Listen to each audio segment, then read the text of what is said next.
Bukan salah Bea Cukai, yang salah itu orang-orang di dalamnya. Bea Cukai adalah instansi yang paling berjasa bagi negara. Mimin sih gak bisa bayangkan ya, jika Bea Cukai tidak ada di dunia ini. Mungkin saja timnas juga sengaja kalah di AFC. Soalnya kalau juara takut pialanya dihadang Bea Cukai. Waduh, apa karena ada mafia nih? Ayo, soal sepatu kena pajak 30 juta jelas salah DHL. Sebagai perusahaan logistik harusnya memberikan harga real, bukan asal nembak kayak yang ono aja, asal nembak.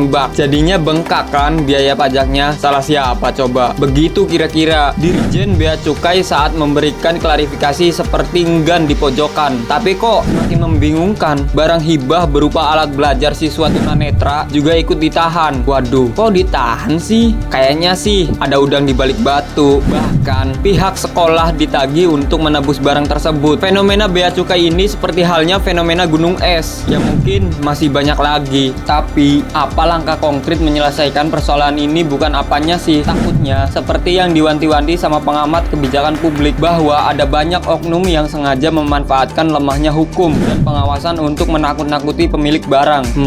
Lagi dan lagi oknum, oknum, nggak ada kapoknya. Apalagi harta kekayaan Dirjen Bea dan Cukai baru-baru ini dilaporkan naik drastis hanya dalam kurun waktu setahun. Nggak mau suuzon, tapi kok bisa ya sampai 51,8 miliar? Ini dapat dari mana? Dagang atau warisan sih? Tapi ya sudahlah, ketimbang berburuk sangka, saran aja sih, mending mulai perbaiki aturan perhitungan barangnya Pak. Takutnya ada yang jahil nyari laporan kekayaan Bapak 2023 dan 2024. Loh. Gak bahaya tak? Tapi inget ya Pak, debat tetap pakai adab. Menteri Keuangan Sri Mulyani menyoroti 3 kasus viral Direktorat Jenderal Bea dan Cukai. Kementerian Keuangan belakangan ini, bahkan wanita yang akrab disapa Ani itu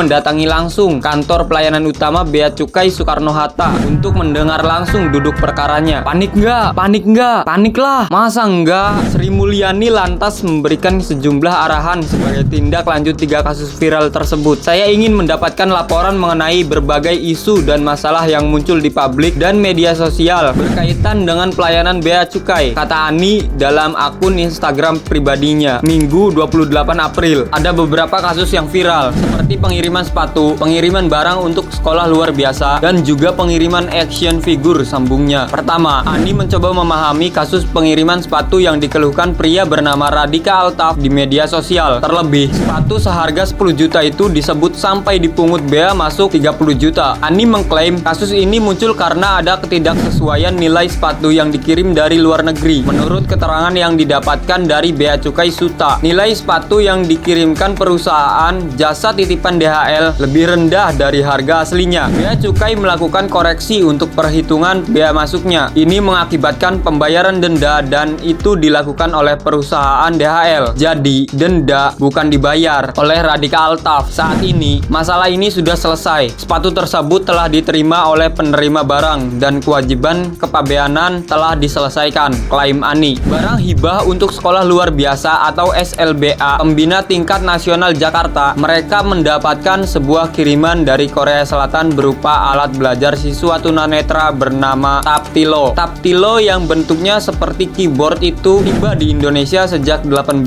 Desember 2022 lalu. Akan tetapi, pihak sekolah malah diminta melengkapi sejumlah dokumen, bahkan ditagih ratusan juta untuk menebus barang tersebut. Menurut Sri Mulyani, barang tersebut berjumlah 20 buah dan dikirim via DHL karena nilai barang di atas 1.500 US dollar atau melebihi aturan terkait. DHL mengajukan untuk pemberitahuan impor barang khusus pada 28 Desember 2022 dan mengubah pihak penerima dari SLB menjadi sang kepala sekolah. Namun, sejak 17 Januari 2023, Bea Cukai meminta dokumen pendukung untuk permohonan tersebut dan proses ini tidak dilanjutkan, menyebabkan barang itu terkatung-katung dan dalam perlakuan Bea Cukai disebutkan sebagai barang yang tidak dikuasai. Dalihnya sesungguhnya mengapa barang tersebut ditahan selama 2 tahun lamanya di Bea Cukai Suta, sampai akhirnya viral cuitan di X terkait penahanan barang untuk SLB tersebut, di mana baru diketahui barang tersebut merupakan hibah. Ani mengklaim jajaran Bea Cukai sudah berkomunikasi dengan pihak yang memviralkan karena barang hibah mendapatkan pengecualian bea masuk. Menteri Keuangan Sri Mulyani memerintahkan barang tersebut agar segera dibebaskan. Saya telah meminta kepada Bea Cukai untuk segera menyelesaikan masalah ini, termasuk kebutuhan di dalam kelengkapan dokumentasi dan juga perlakuan bea masuk yang bisa dikecualikan untuk barang hibah, apalagi untuk keperluan sekolah luar biasa. Jelasnya, Bea Cukai Soekarno-Hatta akan menyelesaikan pada Senin 29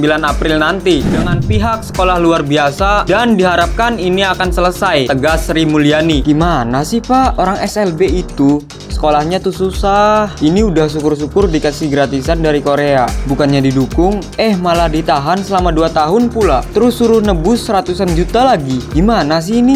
Mimin gak paham deh. Sang bendahara negara menyoroti kasus pengiriman action figure. Ini juga viral usai influencer terkait memprotesnya di TikTok dan X. Menurut Ani, kasus ini mirip-mirip dengan pungutan bea masuk sepatu. Ia paham bahwa barang tersebut merupakan hadiah dari perusahaan robot. Akan tetapi, Ani menyebut nilai barang yang dilaporkan oleh perusahaan jasa kiriman lebih kecil dari harga sebenarnya. Bea Cukai dalam hal ini melakukan koreksi sehingga kemudian muncul kewajiban bea masuknya dan ini telah diselesaikan pembayaran oleh yang bersangkutan, klaim Ani. Instansi Bea Cukai harus melakukan banyak peraturan-peraturan yang merupakan dari aturan berbagai kementerian atau lembaga. Ini adalah sebuah tugas yang rumit, tugas negara, kadang-kadang mengganggu kenyamanan masyarakat. Namun, ada juga tujuan, yaitu menjaga perekonomian Indonesia, tandasnya. Sederet dari kasus viral tersebut, yaitu Kementerian Keuangan Ibu Sri Mulyani Indrawati mengunggah di akun Instagram resminya guna mengklarifikasi perihal kasus ini, dan beragam komentar dari seluruh netizen plus 62 juga mengomentari kasus yang tengah viral ini. Salah satu contohnya dari akun AbiAB89,